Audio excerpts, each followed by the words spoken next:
बिस्मिल्लाहिर्रहमानिर्रहीम अल्लाहुम्मा सल्ली अला मुहम्मदिन व अला आलि मुहम्मदिन मुबारक वसल्लम वसल्लम अलैहि। डियर स्टूडेंट्स, अस्सलाम वालेकुम व रहमतुल्लाहि व बरकातुहू।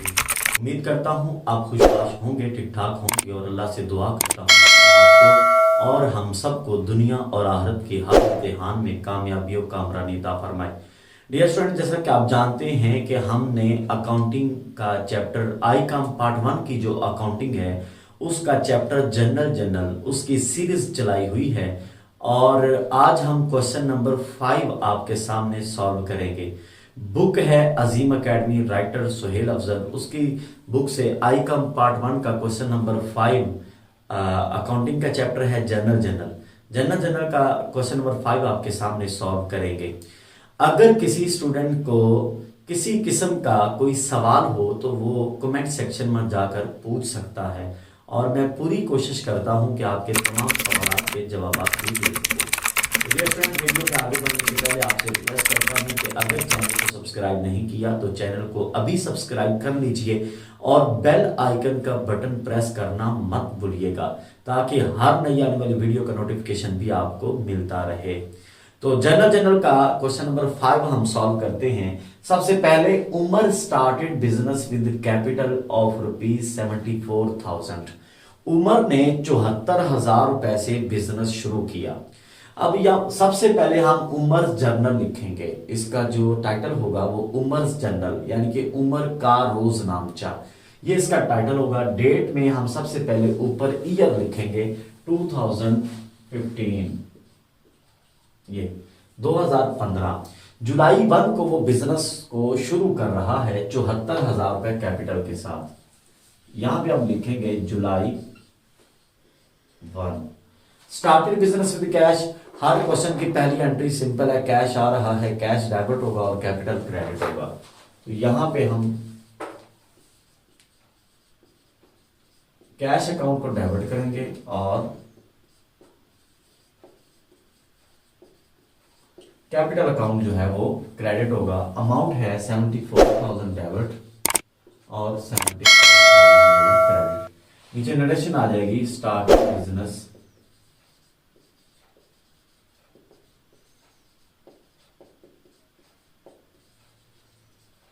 With cash.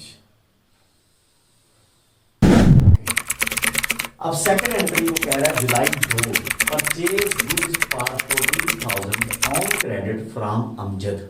हमने अमजद से 14,000 रुपए की गुड्स उधार खरीदी। हमारे पास गुड्स आ रही हैं, हम परचेजेस को डेबिट करेंगे। अगर कैश दे देते तो कैश जा रहा होता, हम कैश को क्रेडिट करते, लेकिन अब हम कैश को क्रेडिट नहीं करेंगे। अब हमारी लायबिलिटी में इजाफा हो रहा है, हम अमजद को क्रेडिट करेंगे। तो यहां पे डेट लिखें जुलाई 2। परचेजेस अकाउंट डेबिट होगा और अमजद अकाउंट जो है वो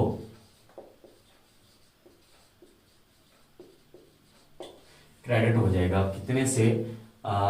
14,000 से। डायरेक्शन आ जाएगी परचेज गुड्स फ्रॉम अमजद।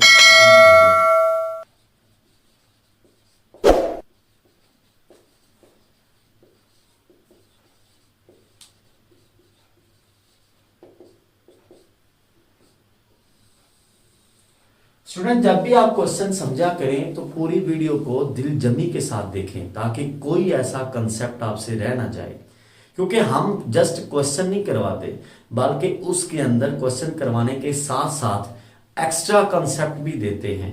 तो साथ साथ वीडियो को पूरा देखा करें, स्किप करके वीडियो मत देखें, क्योंकि हो सकता है कोई ऐसी बात हो जो आपने पहले ना समझी हो और अब आपको समझाई जा रही हो। ठीक है, तो जैसे मैं अभी पहले बताता हूं कि जब भी हम गुड्स खरीदेंगे, चाहे हम नकद खरीदें या उधार खरीदें, हमने परचेजेस को डेबिट ही करना होता है। और अगर हम नकद खरीदेंगे तो कैश क्रेडिट हो जाएगा और अगर उधार खरीदेंगे तो वो बंदे का नाम क्रेडिट हो जाएगा। और अगर नाम नहीं दिया गया तो फिर जिससे हम माल खरीदते हैं उसको हम सप्लायर बोलते हैं, तो सप्लायर के नाम से क्रेडिट हो जाएगा। आगे बढ़ते हैं नेक्स्ट एंट्री। वो कहता है sold goods to us for ₹9,000।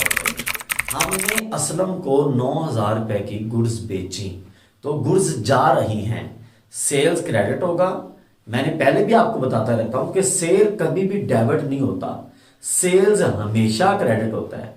Sales credit होगा और इसके इवज जो असलम है वो डेबिट हो जाएगा। वो हमारा डेटर बन रहा है, अकाउंट रिसीवेबल बन रहा है, वो हमारा एसेट बन रहा है, हमारे एसेट में इजाफा हो रहा है, इसलिए हम उसे डेबिट करेंगे। अगर कैश आता तो हम कैश डेबिट करते हैं। अब कैश नहीं आया तो असलम आया है, हम डेट लिखेंगे जुलाई 10।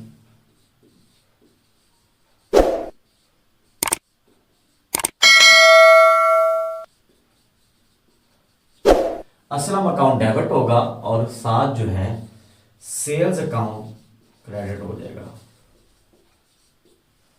तो कितने से? 9,000 से।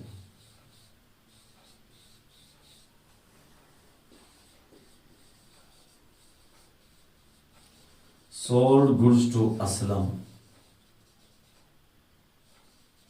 On account. On credit on account का मीन यही होता है उधार खरीदी है। Cash given to Amjad 13,800। हमने अमजद को 13,800 रुपया कैश दिया एंड रिसीव डिस्काउंट ₹200 और हमने उससे 200 रुपया डिस्काउंट वसूल किया। यानी कि ये देखें, ऊपर हमने अमजद से 14,000 रुपए की गुड्स परचेज की थी। अमजद का हमने 14,000 रुपया देना था। अब ये कैश डिस्काउंट है। कैश डिस्काउंट क्या होता है? कैश डिस्काउंट सबसे पहली बात वो डिस्काउंट होता है कि अगर आपने किसी से पैसे लेने हो या किसी के आपने पैसे देने हो, ठीक है, आपने कर्ज वसूल करना हो या आपने खुद कर्ज देना हो और आप मुकर्ररा तारीख से पहले पैसे वापस ले लें या पैसे वापस दे दें, तो जो फरोख्तकार खरीदार को कुछ रायत देता है, वो कहते हैं यार ऐसे कस्टमर तो मुझे चाहिए। लोग टाइम पे आके पैसे नहीं देते और ये बंदा टाइम से पहले आके मुझे पैसे वापस कर रहा है। चुनाचे वो जो सेलर है वो परचेजर को कुछ रायत कर देता है, कुछ डिस्काउंट दे देता है। तो वो जो सेलर के लिए डिस्काउंट अलाउड है और जो परचेजर है या जो बायर है उसके लिए वो डिस्काउंट रिसीव्ड है। डिस्काउंट अलाउड वो पैसे छोड़ रहा है, ये बिजनेस का एक्सपेंस होता है और ये हमेशा डेबिट होता है। और डिस्काउंट रिसीव जो है ये बिजनेस की इनकम है और ये हमेशा क्रेडिट होती है। डिस्काउंट अलाउड हमेशा डेबिट होता है और डिस्काउंट रिसीव हमेशा क्या होता है? क्रेडिट होता है। ये डेबिट क्यों होता है? डिस्काउंट अलाउड डेबिट क्यों होता है? क्योंकि ये बिजनेस का एक्सपेंस है, इसलिए ये डेबिट होता है। और डिस्काउंट रिसीव हमेशा क्रेडिट क्यों होता है? क्योंकि ये बिजनेस की इनकम है, इसलिए ये क्रेडिट होती है। इनकम में इजाफा हो तो हम उसे क्रेडिट करते हैं। ये बेसिक रूल्स मैंने पहले पढ़ाए हुए हैं आपको। तो आइए, अब मैंने अमजद को 14,000 देना था और मैं उसे दे रहा हूं 13,800 रुपया और वो मुझे 200 रुपया डिस्काउंट वो मुझे दे रहा है। ये उसके लिए एक्सपेंस है और मेरे लिए इनकम है, मैं इसे क्रेडिट करूंगा। तो मैं अमजद को पूरे अमाउंट से 14,000 से डेबिट करूंगा जुलाई 14।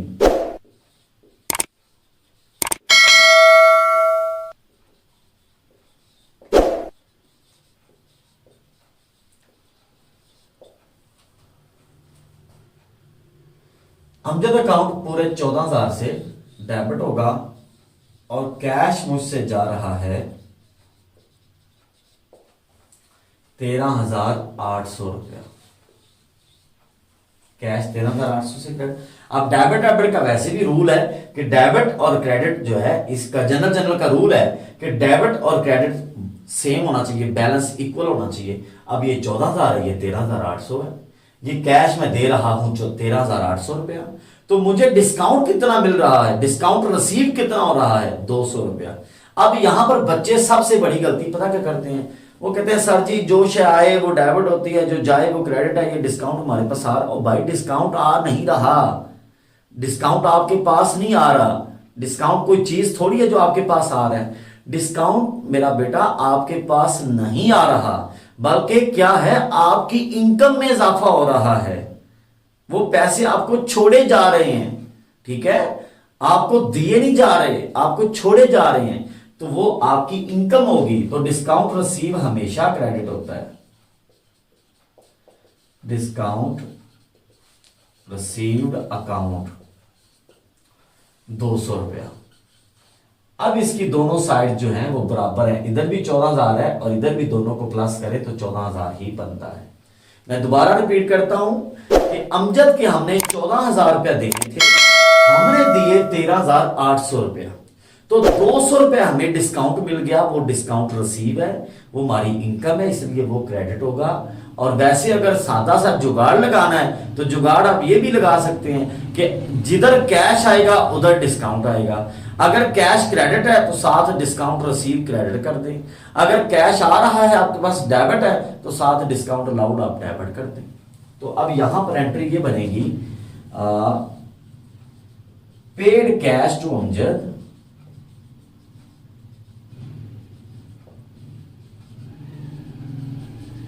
And received discount. ये नरेशन इसकी तफसीर होती है इस एंट्री की कि इस एंट्री में हमने क्या किया, उसकी छोटी सी मुख्तसर सी शॉर्ट सी डिटेल होती है जो हमने इधर लिखनी होती है, ताकि चेकर भी पता कर सके कि इसने क्या किया। वो क्वेश्चन को बगैर देखे यहां से देखे पता कर सकता है। आगे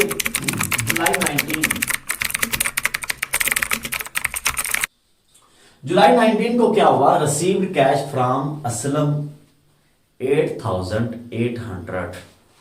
तो यहां पर देखें, मैंने असलम को गुड्स बेची हैं 9,000 रुपए की, 9,000 की गुड्स बेची हैं, मैंने उससे 9,000 रुपए लेना है और मैं कितने ले रहा हूं, रिसीव्ड कैश फ्रॉम असलम 8,800, यानी कि मैंने 9,000 लेना था लेकिन मैं अब ले रहा हूं 8,800 रुपया।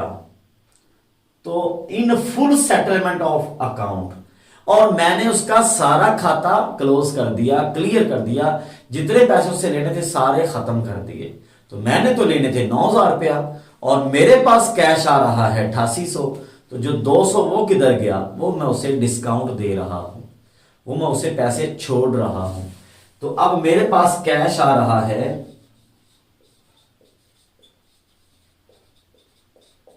कैश अकाउंट डेबिट होगा 8,800 से, और 8,800 से, और डिस्काउंट मैं उसे दे रहा हूं, डिस्काउंट अलाउड डेबिट होगा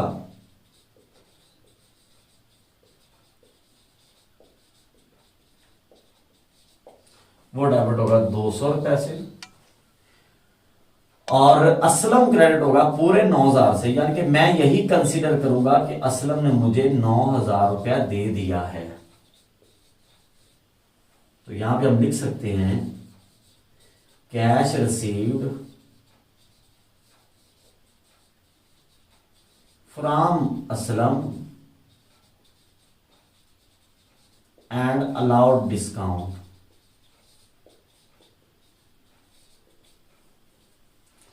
जी स्टूडेंट्स, ये आपका क्वेश्चन नंबर 5 सॉल्व हो गया।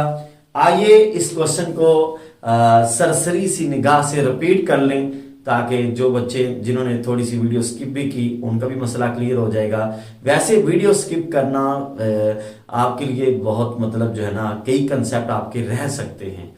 तो इसलिए स्टूडेंट्स यही बात बार बार कहना चाह रहा हूं कि वीडियो स्किप ना किया करें, साथ साथ वीडियो पूरी देखें, इंशाल्लाह आपको नॉलेज मिलेगा और हम आपको अच्छे से अच्छे तरीके से समझाते हैं। तो वीडियो पूरी लाजमी देखिएगा। तो आइए इस क्वेश्चन को रिपीट करते हैं। सबसे पहले स्टार्टेड बिजनेस विद कैश था, कैश डेबिट हुआ, कैपिटल क्रेडिट हुआ, फिर हमने उधार चीजें खरीदी, परचेजेस डेबिट हुआ, अमजद क्रेडिट हुआ, उधार बेची, सेल्स क्रेडिट होगा, असलम डेबिट होगा, फिर अमजद को हमने कैश पे कर दिया 13,800 रुपया और हमें 200 रुपया डिस्काउंट मिल गया, तो कैश क्रेडिट होगा, डिस्काउंट रिसीव क्रेडिट होगा और अमजद पूरे 14,000 से डेबिट होगा। फिर हमें कैश मिला 8,800 रुपया और हमने डिस्काउंट दे दिया 200 रुपया, तो असलम का हमने सारा खाता क्लोज कर दिया, हमने उससे 9,000 लेना था यहाँ पे, तो 9,000 समझो हमने ले लिया। तो यहां पर दोबारा रिपीट करता हूं कि डिस्काउंट अलाउड हमेशा डेबिट होता है और डिस्काउंट रिसीव हमेशा क्रेडिट होता है। अगर आपके पास कैश आ रहा है तो फिर आप जाहिर बात है कुछ पैसे उसे छोड़ोगे, साथ ही अगर आपने कैश को डेबिट किया है साथ डिस्काउंट अलाउड को डेबिट कर दोगे। अगर आपने कैश दे रहे हो, कैश क्रेडिट कर रहे हो, तो साथ आप डिस्काउंट रसीद को भी क्रेडिट कर दोगे। तो उम्मीद करता हूं आपको वीडियो समझ आ गई होगी अच्छी तरह, हर क्वेश्चन का सारे आपके मसाइल हल हो गए होंगे। अगर वीडियो अच्छी लगी है तो लाइक भी कीजिए, शेयर भी कीजिए और चैनल को सब्सक्राइब करना मत भूलिए। अल्लाह हाफिज।